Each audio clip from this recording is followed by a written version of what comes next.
I'd like to thank the organizers for inviting me to give this keynote lecture. Unfortunately, not in beautiful Montreal, but remotely. But nevertheless, it's a great pleasure to be here and share my work with you. And I will be talking about fetal programming of brain development and risk for psychiatric disorders. Fetal or developmental programming of health and disease is not of great interest to specific scientists who are focusing on this research field, but as you can see here, it has also a great coverage in the general media because there's more and more evidence that shows that the first 9 months of your life, pregnancy, fetal life, actually programs and affects health and disease in later life.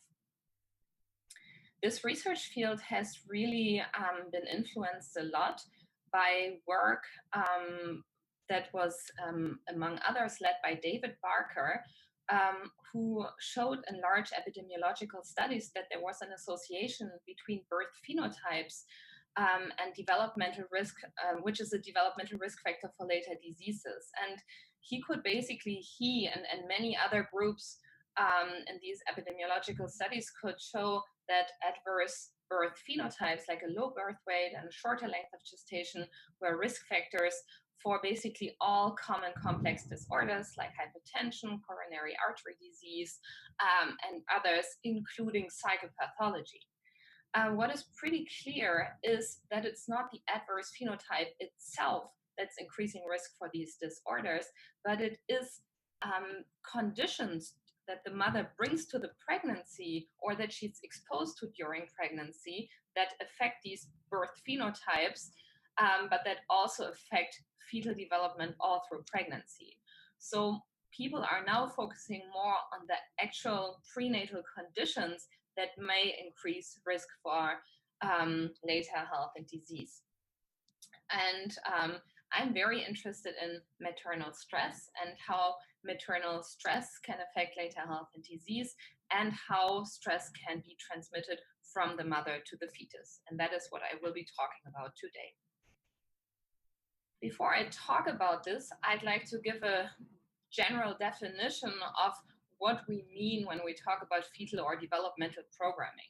This is the process by which the early environment interacts with genetic and other factors to produce an individual human constitution. And the key assumption of the programming hypothesis is that biological systems undergoing rapid developmental changes are especially vulnerable to organizing and disorganizing influences. And if we keep this very specific definition in mind, it is clear that the brain, the organ that is developing over a longer period than any other organ, is very susceptible to environmental influences.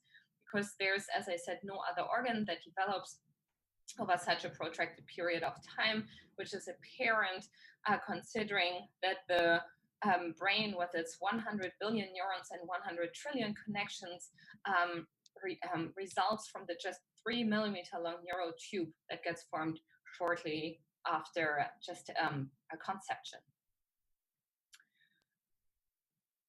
So I'm specifically interested in prenatal conditions that may increase risk for psychopathology. And we know from large epidemiological studies that conditions like maternal stress or glucocorticoid exposure or infection, inflammation, but also drug abuse can increase risk for psychopathology later on. And various conditions, classical neurodevelopmental disorders like autism, ADHD, and schizophrenia, but also affective disorders.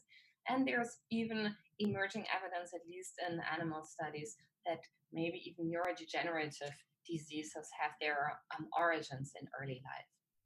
I'm very interested in the specific alterations in the brain that are associated with these prenatal perturbations that then increase risk for these conditions. And in general, the way we think about it is that a certain vulnerability is being programmed. It's not the disease that's being programmed, but a higher vulnerability of the disease in later life. And this vulnerability is a function of the genotype that an individual brings, but this genotype acts in interaction with the early environment. So basically, you can think of it as the genes guiding the developmental process, but really the environment is what's sculpting it in the framework that the genes are allowing. So this is really a paradigm shift that now has been very much accepted, that it's not just genetic risk that's affecting the propensity to potentially develop psychopathology. I will be talking about empirical evidence in humans and what we have learned over the last 8 to 10 years. And I will be talking about prospective longitudinal studies in humans where we follow women from pregnancy and then their children after birth. I will first give some evidence for maternal stress during pregnancy and child development, and I will then talk about the very specific biological mediators that may underlie the associations between maternal stress and brain development. And then I will take a step back and say that even conditions that the mother has experienced before she became pregnant, when she was a child herself, may affect development of her unborn child. And I will then also elucidate what the potential biological mechanisms may be. I will mainly be referring to 2 prospective longitudinal studies. This is a study where Kurt Sandman at the University of California, Irvine was the PI, and I joined this group when I was a postdoc in 2007. This was a prospective longitudinal study where women had come to the lab up to 5 time points during pregnancy for neuroendocrine and psychosocial assessments. And then there was medical chart abstractions to get information on length of gestation, birth weight, and other health-related things. Mothers were tested in terms of their psychological well-being in the postpartum period. And then children were invited when they were 6 to 9 years. And this is when I joined the team, and I was able to help with the magnetic resonance imaging assessments and the neurocognitive assessments in these children. So this is a cohort that I will be talking about where we looked at certain neurophenotypes in these children at the age of around 7 and neurocognitive function at 7. But then while I was doing this work, I was always wondering how we could better disentangle the pre and the postnatal influences. And this is why, together with my colleagues Patrick Watwa and Sonja Entringer at UCI, we set up a new cohort of women and their fetuses who we followed across pregnancy 3 times during pregnancy with very elaborated assessments of psychosocial but also biological stress. And then we followed the children starting shortly after birth. So the first MRI scan of the brain that we did, we conducted within the first month of life. And then we followed up the infants at 6 and 12 and 24 and 48 months. And I will be talking a lot today about these newborn neurophenotypes that we have looked at and studied in association with maternal stress and alterations in her stress biology during pregnancy, and what kind of implications these changes in the newborn brain have for later behavioral phenotypes in these children. So when I started this work, there were already quite a few epidemiological studies showing that maternal stress during pregnancy was a risk factor for cognitive impairment and also neurodevelopmental and psychiatric disorders. But at that point, there were no imaging studies really looking at what potential brain changes might underlie these associations between maternal stress and psychiatric disorders and cognitive impairment. And all we knew at that point was really knowledge that we had based on animal models and experimental studies. So we published this paper where we were able to show in this cohort where we studied the women across pregnancy and then did an MRI scan in the children at 7 years age.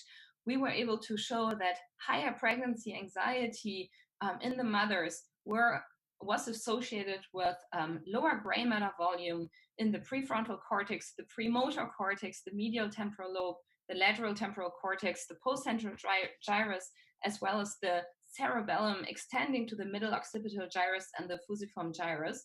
So many of those areas that are very relevant for cognitive functions and the specific cognitive impairments that have been shown in these epidemiological studies.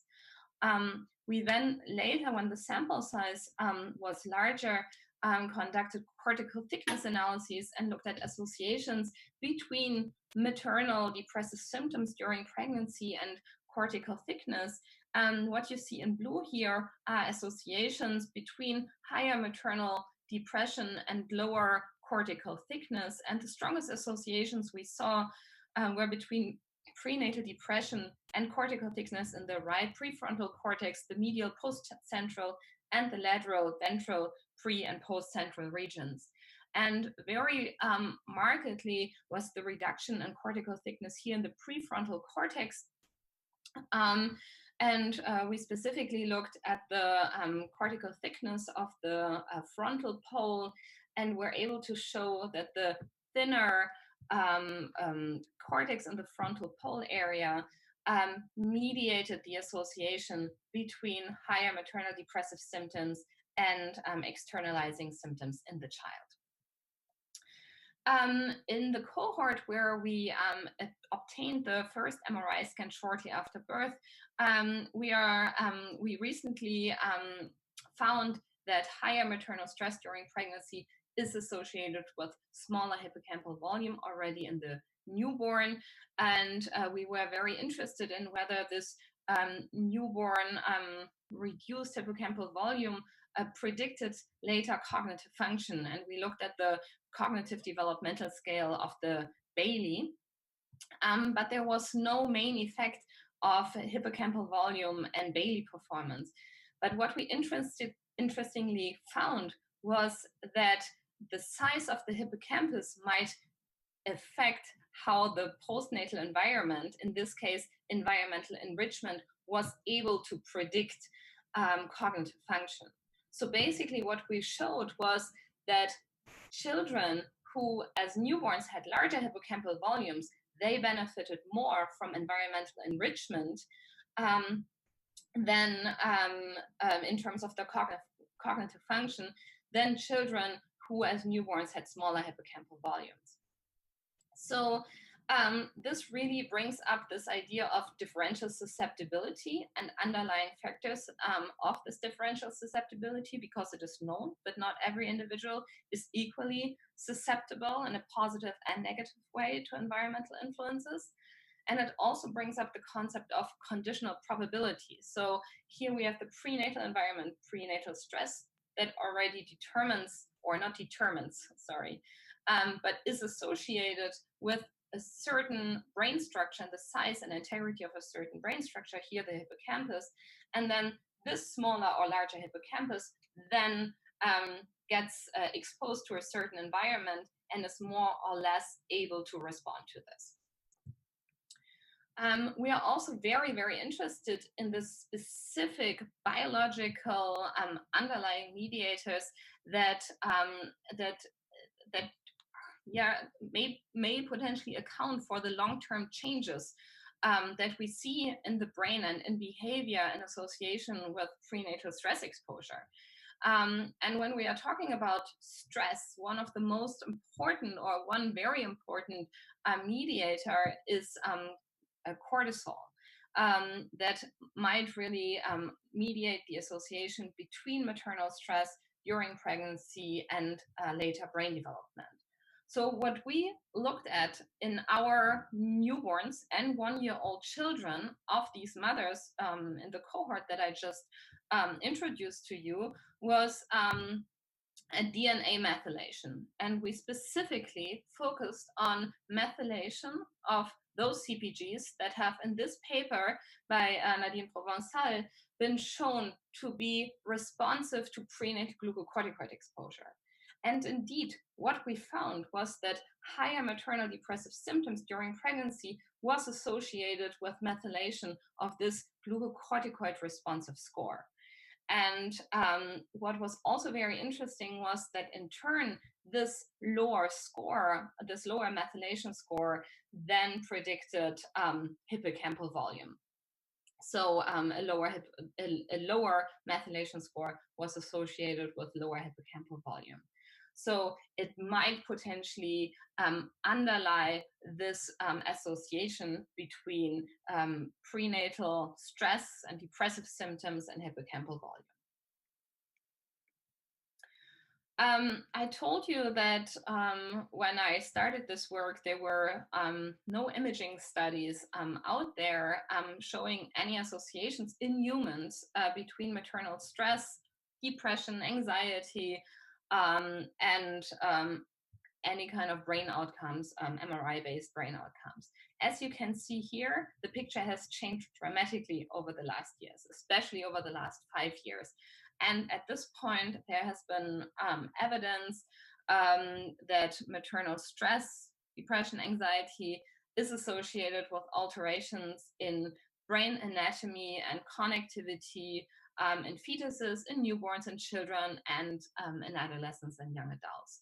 So the picture is pretty heterogeneous because there are various different stresses that people are focusing on, and then also the brain phenotypes that people are focusing on are also pretty heterogeneous. So it's hard to get a very clear picture, but there is definitely a lot of empirical evidence at this point that there is an association between maternal stress during pregnancy and the developing fetal, infant, and child brain. So I'm very particularly interested in the biological mediators. So how does the fetus know that the mother is stressed, and how can the fetus then respond to this stress?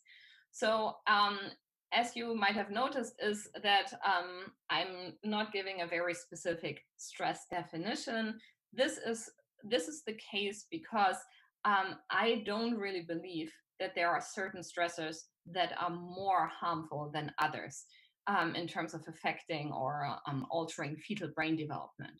I believe that it really totally depends on the biological response to the specific maternal condition. And this could be stress that she has at work, if it's chronic, stress in her relationship. It could be that she is depressed or highly anxious. But for the fetus to really know that the mother is stressed and to receive a signal, this has to be biological because there's no neural connection between the mother and the fetus, and all communication happens through the placenta. So the fetus can receive cues about maternal stress by cortisol, because maternal cortisol can pass the placenta. There is an enzyme in the placenta, 11-beta-HSD2, that converts cortisol into inactive cortisone. But about 10 to 15% of active cortisol does pass through the placenta, increasing cortisol concentrations in the fetus. This is important because cortisol is important and necessary for normal fetal brain development and development in general. So it is important that the fetus receives maternal cortisol, but it's also important that this gets regulated so that it's not too much. What has been shown, though, is that this enzyme, 11-beta-HSD2, is less effective in women who are highly anxious. So not only might they potentially have higher cortisol concentrations, but also potentially more cortisol can pass through the placenta because this enzyme is less effective. There's another way how maternal cortisol can affect fetal cortisol concentration, and this is through placental corticotropin releasing hormone. So we know CRH from the hypothalamus, and but not everybody knows that the placenta during pregnancy also produces CRH. And the difference between hypothalamic and placental CRH is that this underlies a positive feedback loop with cortisol and not a negative. So in the hypothalamus, cortisol feeds back to the hypothalamus and reduces CRH production, whereas in the placenta, when cortisol is high, CRH gets stimulated. So there's this positive feedback loop. And then cortisol can, and then CRH from the placenta can stimulate the maternal HPA axis as well as the fetal HPA axis, leading to increased cortisol concentrations. And this is why it is not surprising that in studies where they have looked at paired maternal and fetal cortisol concentrations, the correlation between maternal and fetal cortisol concentrations is very high, around 0.6. The correlation coefficient. We are also very interested in another stress-sensitive biological marker, and this is a pro-inflammatory cytokine, interleukin-6. And I will talk more about the rationale for why we are interested in this when I get there on my slides. But interleukin-6 can also increase when the mother is highly stressed or depressed. Also when the mother is obese, or a combination of obesity and depression. There is some evidence that interleukin-6 can pass through the placenta and reach the fetus and the fetal brain, but that evidence is not very convincing. But even if IL-6 from the mother cannot directly pass through the placenta, what is definitely established is that interleukin-6 can activate inflammation in the placenta and lead to cytokine production in the placenta that then gets released to the fetal compartment. So again, when there's maternal inflammation, there's a higher risk that there's also fetal inflammation. And so another summary of how we're thinking about this. So we are interested in stress and also other conditions during pregnancy that may increase risk for psychopathology and impair cognitive and affective processes. And we believe this is through changes in maternal placental fetal stress biology. Various endocrine and immune mediators may play a role. I will be focusing today on cortisol and interleukin-6. And just want to mention that there's a lot of work in animal models showing that elevations of these biological mediators during pregnancy can affect very fundamental processes of brain development. By affecting availability of transcription factors, neurotrophic factors, neurotransmitters, etc. What I also would like to mention and emphasize again is that these biological mediators are necessary for normal brain development as well. So it's not like when we're thinking about environmental toxins like lead, for example, that are not supposed to be there during fetal development and can really harm the developing brain. Here, it's really something that is there, but is there and it's supposed to be there, but it's there at higher concentration than would potentially be good for fetal development. Or maybe we shouldn't even say that, because basically we should think about it in terms of an evolutionary biology perspective and thinking about maybe the changes that occur in the developing fetal brain, maybe an adaptation of the fetus to a potentially stressful environment that the fetus might expect in extrauterine life. So we can think of anxiety disorders, for example, as something just purely pathological, but we could also think of this phenotype of increased vigilance and higher anxiety to be protective in a dangerous environment. So I think this is something we should keep in mind, that we're really not talking about environmental toxins, but about biological mediators that are necessary for normal brain development, and that that changes in these concentrations can lead to a fine-tuning of the brain that potentially is supposed to prepare the fetus, the offspring, for the extrauterine world. So as I said, glucocorticoids play an essential role in normal fetal brain development, but also I also mentioned that elevated concentrations, especially during sensitive periods of brain development, can induce neurotoxicity and long-term negative consequences. And we wanted to address the question whether there is an association between elevated maternal cortisol concentrations during pregnancy and development of offspring limbic brain structures, and whether this has implications for affective disorders. We first looked at this in the 7-year-old cohort where maternal cortisol concentrations were measured. And we found that higher concentrations of cortisol in early pregnancy were associated with larger amygdala volumes, but only among girls and not among boys, as you can see here. And these larger amygdala volumes mediated the association between prenatal cortisol and affective symptoms in the offspring. But this was only in girls. We then, in our new cohort with the newborns, wanted to see whether we already see an association between cortisol concentrations during pregnancy and amygdala volume in the newborn. And there was a tendency, it was not quite significant, but again, it was only there in girls.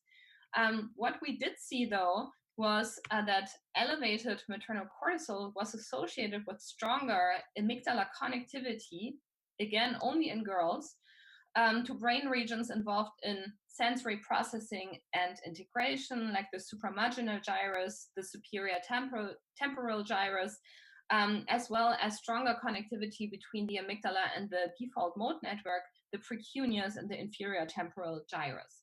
As I said, this was mainly driven by females and not by the males, where we saw a tendency for the opposite direction. And again, this altered neurophenotype that we saw in the newborns, the stronger or enhanced amygdala connectivity. In this case, we specifically looked at the connectivity between the amygdala and the supramarginal gyrus, mediated the association between maternal cortisol concentrations during pregnancy and internalizing symptoms in these children when they were 2 years age. So to summarize, elevated maternal cortisol concentrations are associated with larger amygdala volumes, and these are associated with affective symptoms. And they are also associated with increased amygdala connectivity with cortical structures, which is associated with higher internalizing problems.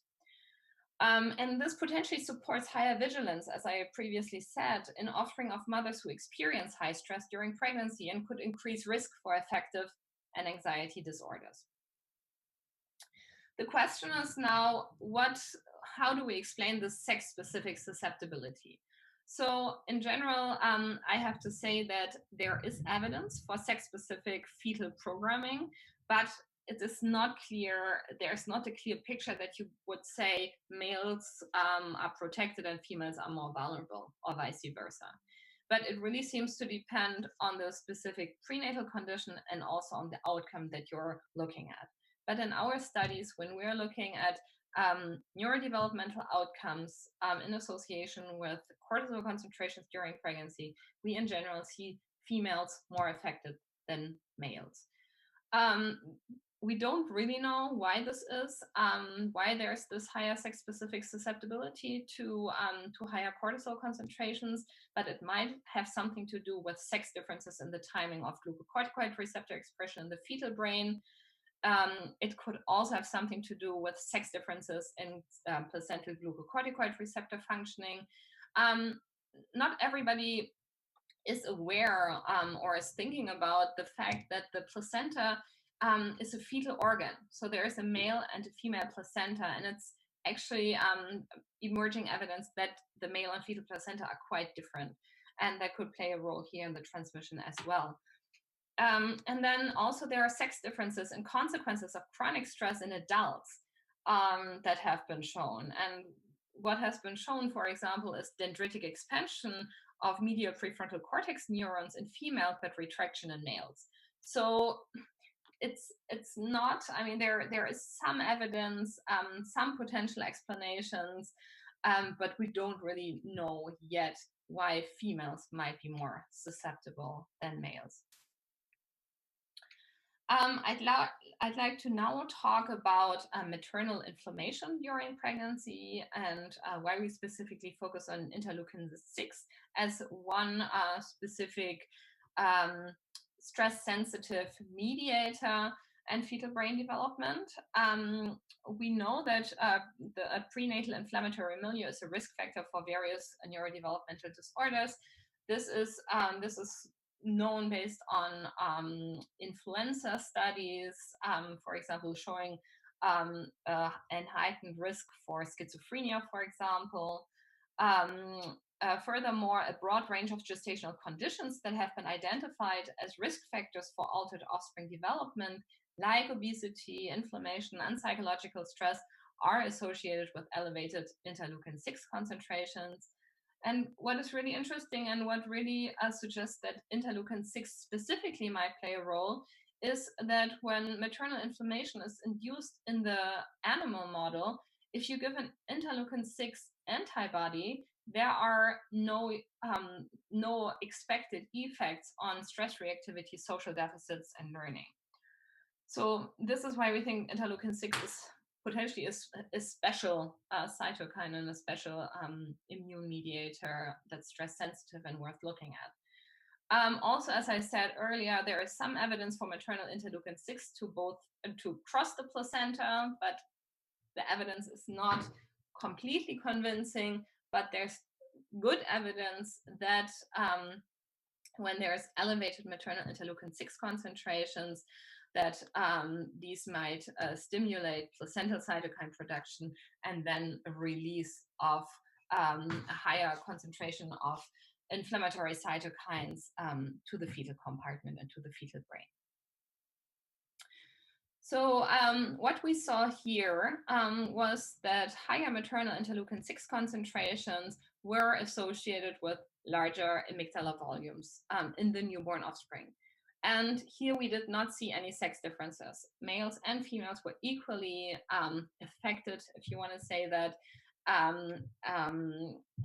by elevated inflammatory cytokines here. And also what I'd like to say is that in here and in the following slides, we always looked at an average interleukin-6 concentration based on interleukin-6 measures in each trimester of pregnancy. But because they were so highly correlated, we felt that we cannot really disentangle any time-specific effects. Although, of course, it would be highly interesting whether to find out whether inflammation in early pregnancy has different effects than in late pregnancy. But because this is an observational study and there's such high correlation between early, mid, and late pregnancy IL-6 concentrations, we felt that we cannot answer this question reliably, and this is why we looked at average concentrations. What we found here when we looked at resting state connectivity was that higher maternal interleukin-6 concentrations were associated with stronger bilateral connectivity to brain regions involved in sensory processing and integration. Here it was the fusiform gyrus, the somatosensory cortex, and the thalamus, and also brain regions involved in salience detection, the anterior insula, that you see here specifically, and a scatter plot of the association between higher maternal interleukin-6 concentrations and the amygdala anterior insula connectivity, and then also a higher connectivity between the amygdala and brain regions involved in learning and memory, like the caudate and the parahippocampal gyrus.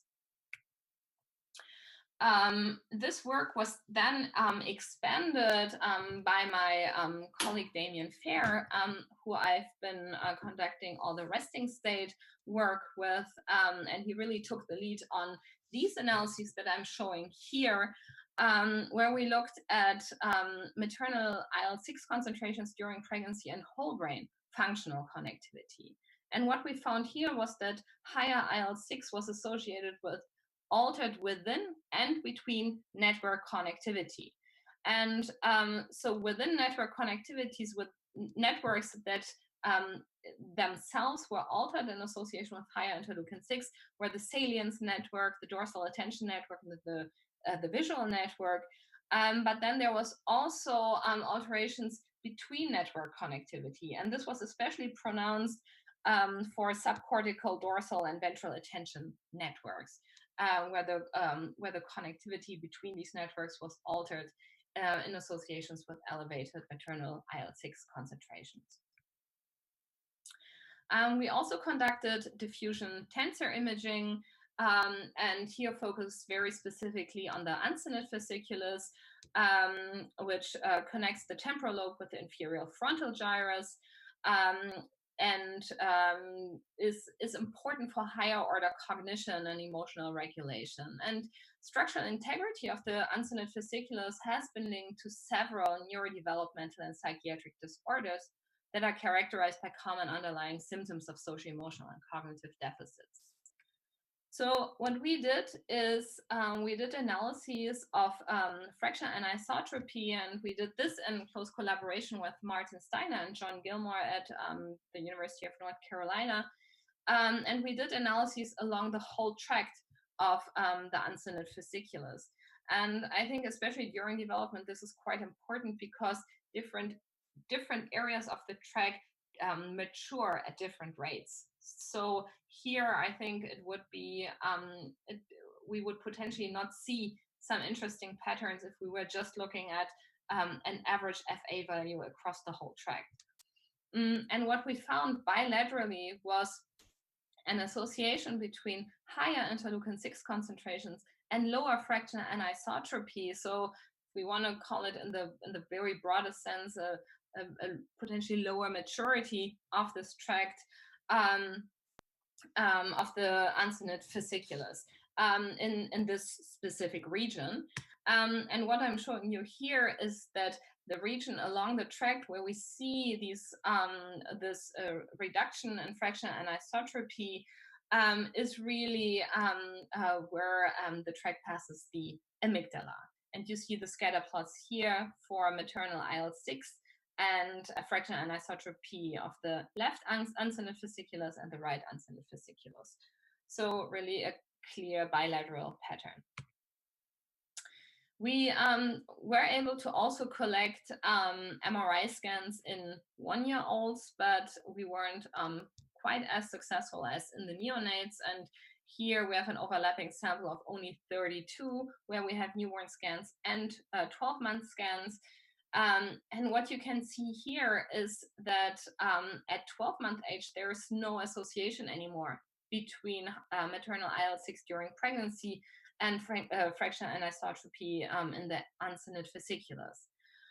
But what is associated is what I showed you earlier, the uncinate fasciculus FA in neonates, and this increase in fractional anisotropy that it almost looks like a catch-up in those infants whose mothers had higher interleukin-6 concentrations. So if we had just looked at these infants at 12-month age, we would have assumed that there's no association between maternal inflammation during pregnancy and the uncinate fasciculus integrity. What was interesting was that it was exactly this change in FA from birth till 12-month age that mediated the association between maternal interleukin-6 and cognitive development stages at 12-month age. So this is a summary of what I just showed you, the associations between maternal IL-6 during pregnancy, amygdala volume and amygdala connectivity, uncinate fasciculus integrity, and whole brain functional connectivity. And for these various neurophenotypes, we saw associations with cognitive performance, executive function in the broadest sense. So what we wanted to test was whether a general marker, a general cognitive marker, namely fluid intelligence, at 5 years age, when we saw these children again, was also associated with maternal IL-6 during pregnancy. And this was indeed the case. So higher maternal interleukin-6 was associated with lower fluid intelligence in these children. And here we controlled for a broad range of potential postnatal covariates, including maternal sensitivity, environmental enrichment, breastfeeding, and things like that.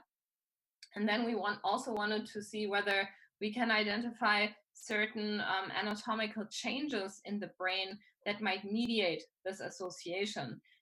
So we did a test of joint significance, brain regions that were on the one hand associated with maternal IL-6 during pregnancy in these 5-year-old children, but that were also associated with fluid intelligence.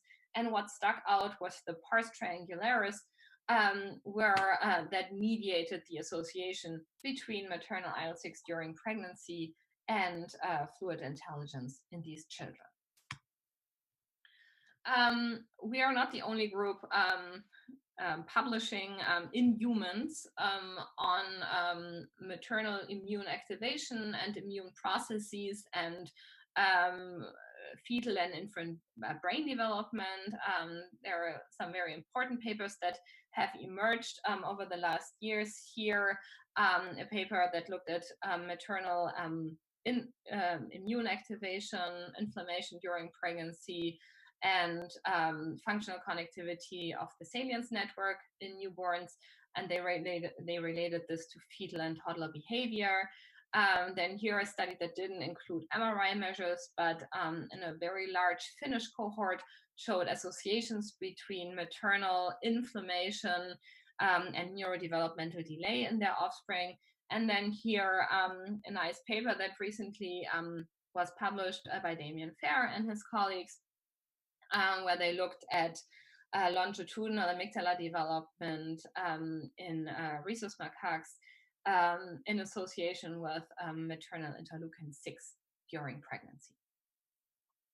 So to summarize, higher maternal interleukin-6 concentrations during pregnancy are associated with larger newborn amygdala volumes, functional amygdala connectivity with implications for impaired executive function, functional connectivity within and between multiple brain circuits, especially the subcortical salience, dorsal attention and visual networks with implications for working memory, and trajectories of white matter development with implications for cognitive function.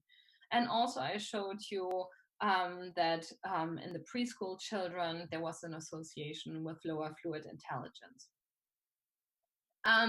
So to conclude, prenatal conditions, and I showed you evidence for psychosocial stress, but also specific biological stress mediators, cortisol and interleukin-6, are associated with fetal brain development, and I showed you associations with size and structural and functional connectivity of the amygdala, global cortical volume and thickness, especially in the prefrontal cortex, and associations with the functional connectome. So what can be concluded is that neurophenotypes are being programmed that increase risk for neurodevelopmental and psychiatric disorders by maternal endocrine and immune stress during pregnancy.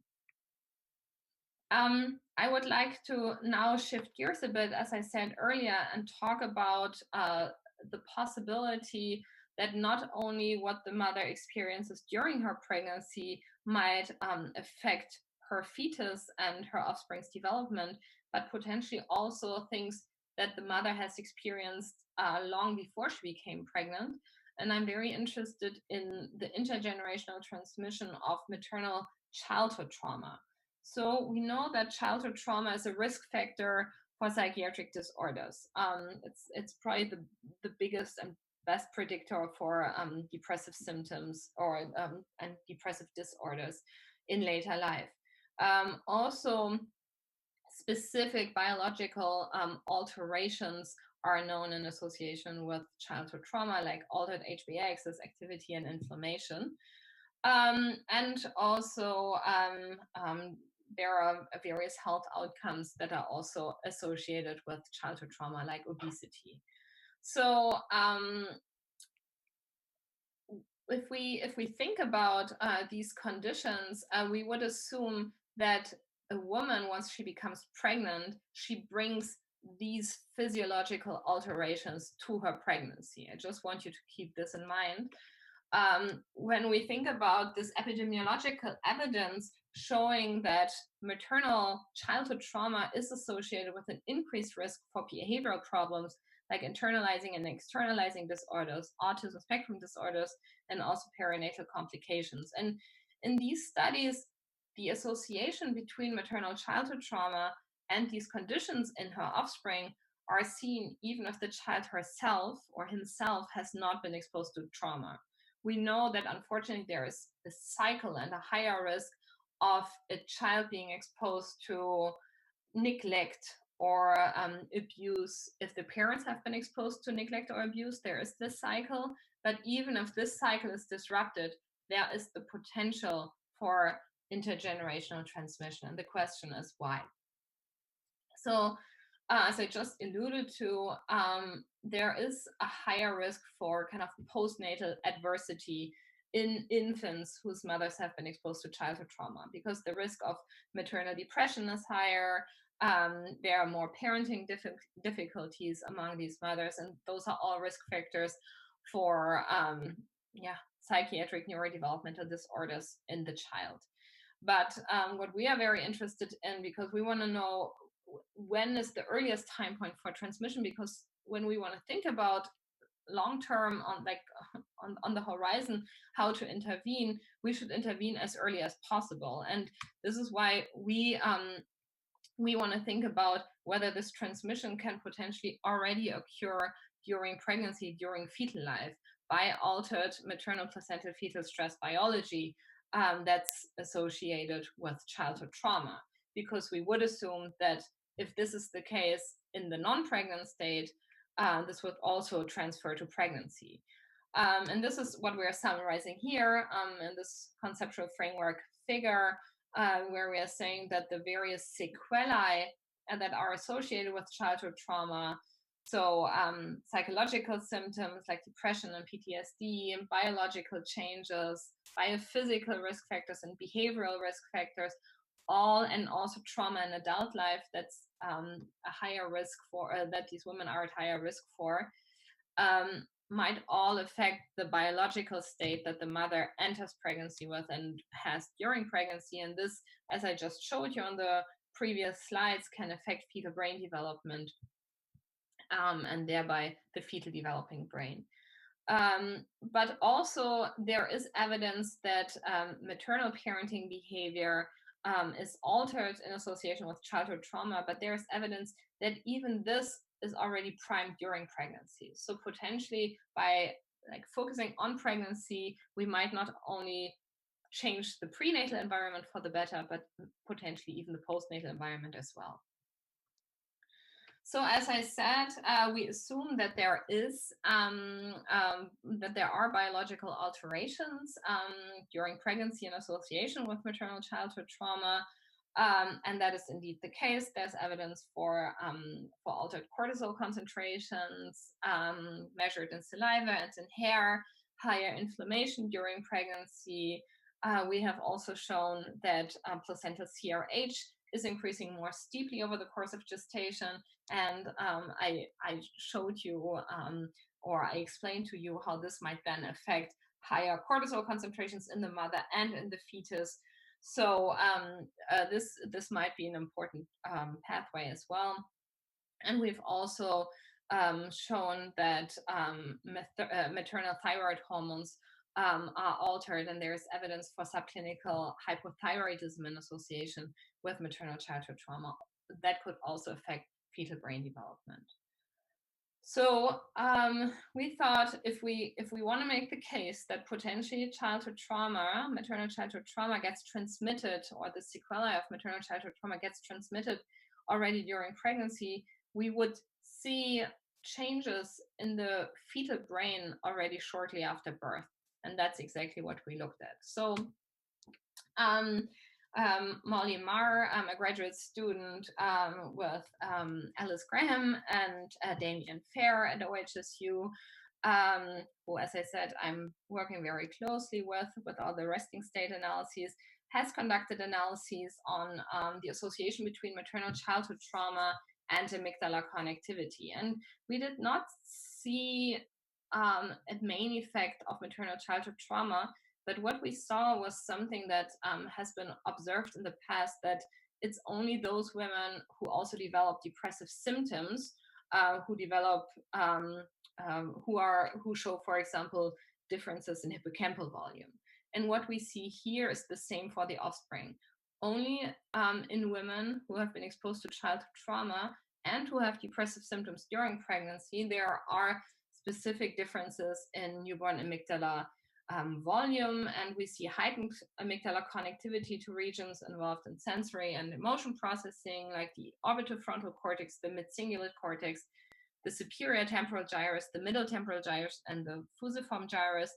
And what is quite remarkable is that the stronger neonatal amygdala orbitofrontal cortex connectivity predicts infant cortisol reactivity to a physiological stressor, to a blood draw at 12-month age.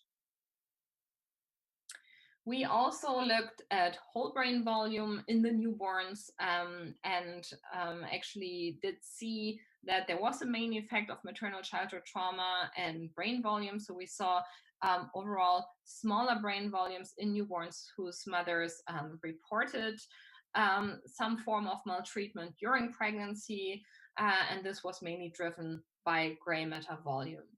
By lower gray matter volume. So I didn't mention that on the slide before, how we assessed maternal childhood trauma here, or childhood maltreatment.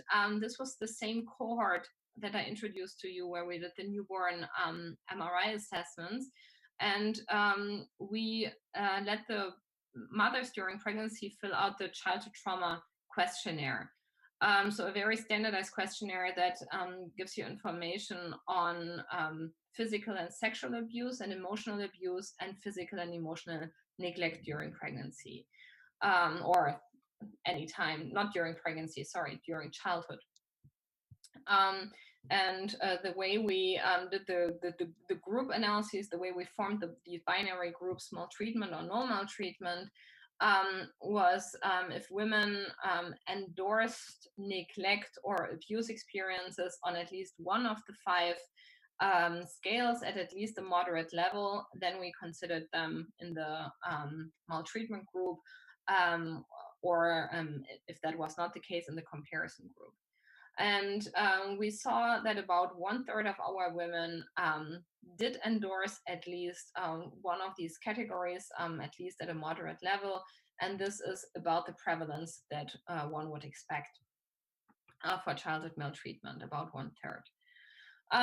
This is just another depiction of where in the brain we see reductions in gray matter volume, or in gray matter volume in association with childhood maltreatment, or where the groups differ, basically.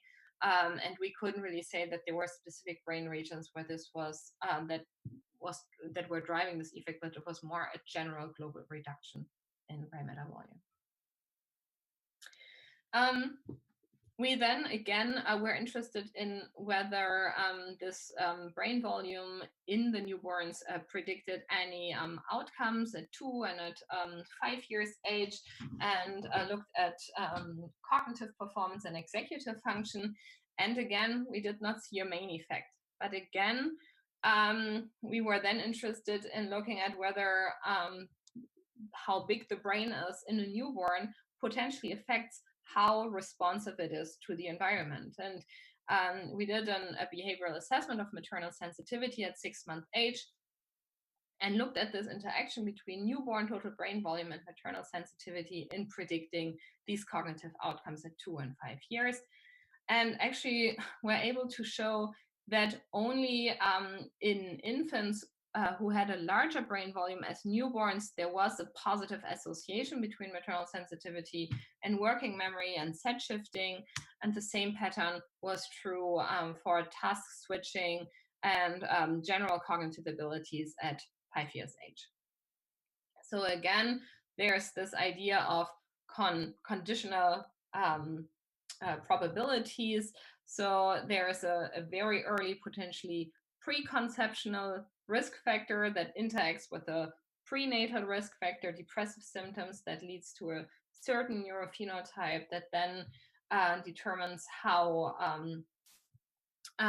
well this individual can respond to the environment. And here we could even potentially say, if there's really this association between maternal childhood maltreatment and parenting problems, it might be protective for the child to not be as responsive to maternal sensitivity, the child who has a smaller brain volume. So I think that is also an interesting consideration. So newborn brain volume might be a neurophenotype indicating differential susceptibility to the environment. To conclude, maternal childhood trauma-associated newborn brain anatomy and its and connectivity and its implication for infants' social emotional behavior suggests intrauterine transmission pathways. And a childhood trauma-associated maternal placental fetal stress biology that may alter fetal neurodevelopmental trajectories is a likely biological transmission pathway. And it is important to understand these transmission pathways, these very early transmission pathways, to break this cycle of intergenerational transmission.